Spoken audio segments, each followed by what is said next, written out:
Let me not make this a secret. Pachasimuka guest of honor.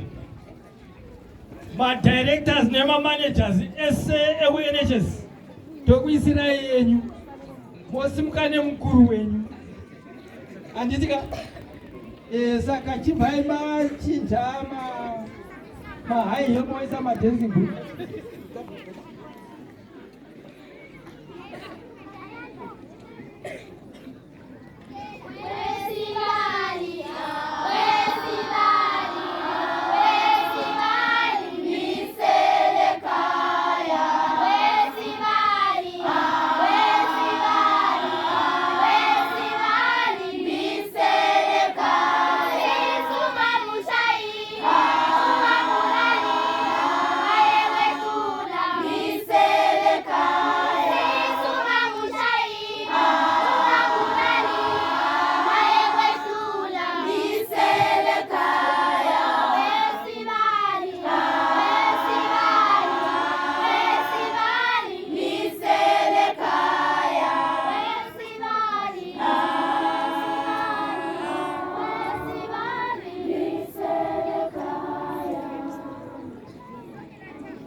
Thank you so much, choir.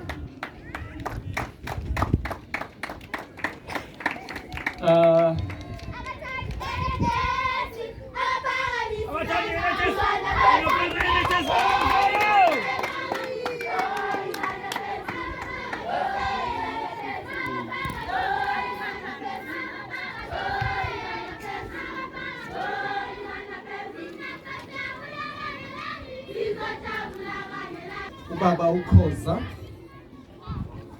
bese nhlonipha our guest of honor, the board chair for NHS, Baba Advocate Nyengeza.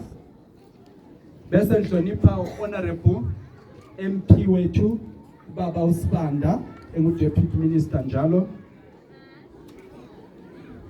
Bese nhlonipha ama-councillors that are here present. Lo Baba Uncube, Ward 3, Lo Baba Umchimkhulu, Ward 17. School head, the staff sakhe, ama traditional leaders, abakhona lapha, bazali, babantwana abafunda lapha, bobaba labo mama, nabantwana bethu abayibo esibakhela i-classroom block that we are gathered here for. Allow me to start by thanking NHS that has done a wonderful thing, that has constructed this classroom block that we are gathered here for. Let us clap our hands for them. Thank you so much. We as Bubi Rural District Council, we are the responsible authority for this school. We are very much aware of the challenges that this school is facing. An enrollment of above 800 learners is very big at a rural school. We are very much aware of the age of the school. The headmistress told us that the school was constructed in 1977. I think the majority of people here were not born. And seeing the area that it is affected by ants, you can tell that the structures that were built in 1977 are very old, they are falling apart, and they need to be replaced. So we are very much aware that this big enrollment needs infrastructure like classroom blocks and the like. We are very much aware that the introduction of ECD classes meant that additional classroom blocks must be constructed. So that's a challenge that we are very much aware of. Now, as BRDC, we've got a big challenge. For those that are new to our district, know that we have 3/4 of our land as part of new resettlements. There were commercial farms without schools. Now we are facing a situation where we must build new schools in new resettlement areas. I was talking to my MP here, saying, my MP, we've got a challenge. If someone gives me a new classroom block to construct, I will surely go to new resettlement areas, because we still have learners learning under a farmhouse, but we've got old communal areas where schools were built long ago and they also need to be replaced. So we've got a challenge with educational infrastructure in the form of classroom blocks and teachers' cottages. As council, we have crafted an open policy for constructing educational infrastructure. We are out trying to invite those that can help us build schools, build classroom blocks, build teachers' cottages, and any form of educational infrastructure. We learned from Chibi that you can use people to help you build infrastructure. When we learned what Chibi Rural District Council does, they invite people and say, you can even name the school your name. You can just build the school, give it your name if you want. You can just build a classroom block, you give it your name if you want, and it's helping for them. So they are improving, and they've got quite a number of educational infrastructure built under that policy. So we are approaching churches, saying, churches, come and adopt our schools. As long as you will put educational infrastructure, we are happy with that. Whatever you name the school, we are not worried. Last year we got one church that came and took one of our schools. They've started building a primary school and a secondary school. So we are happy about that. They are changing the name. That's Joanne Marange Church. So they are building a beautiful school there. We have seen the materials that they have brought, but we don't mind the name. They are going to rename the school. Council has a vision to build proper schools where classroom blocks are available and there's educational furniture, learning resources are availed, and we have technologies brought in.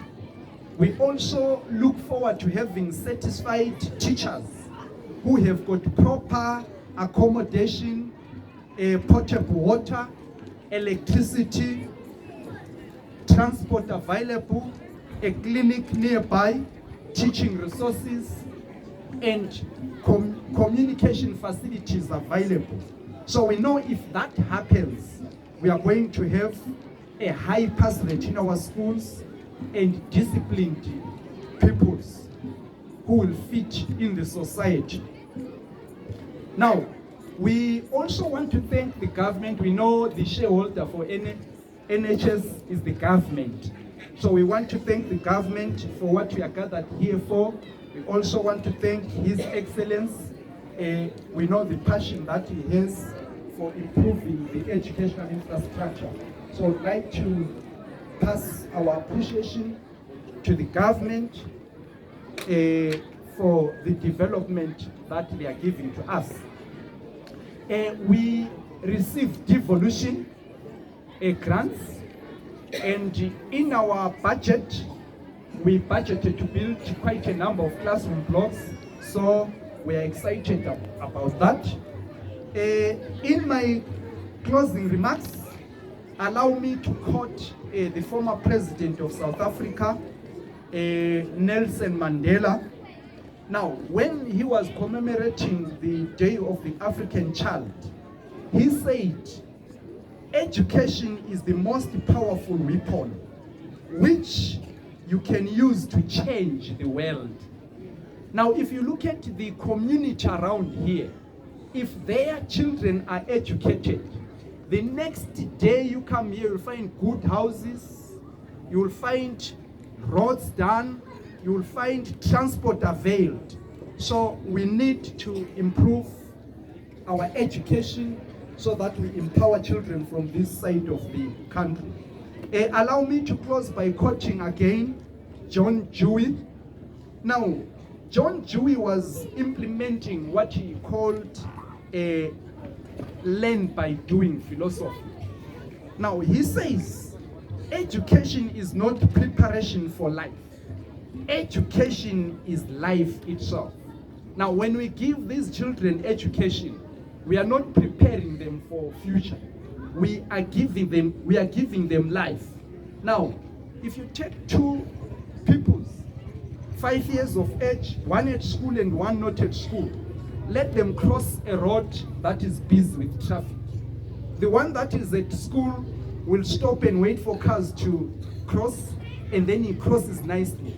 The one that is not at school will just run and be overrun by cars. So let's give these young ones education, and they'll give us a good society. I thank you, Mr. MC.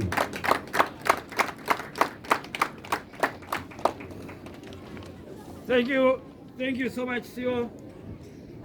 Siyabonga kakhulu. Phela i-dance yethu yokucina for the day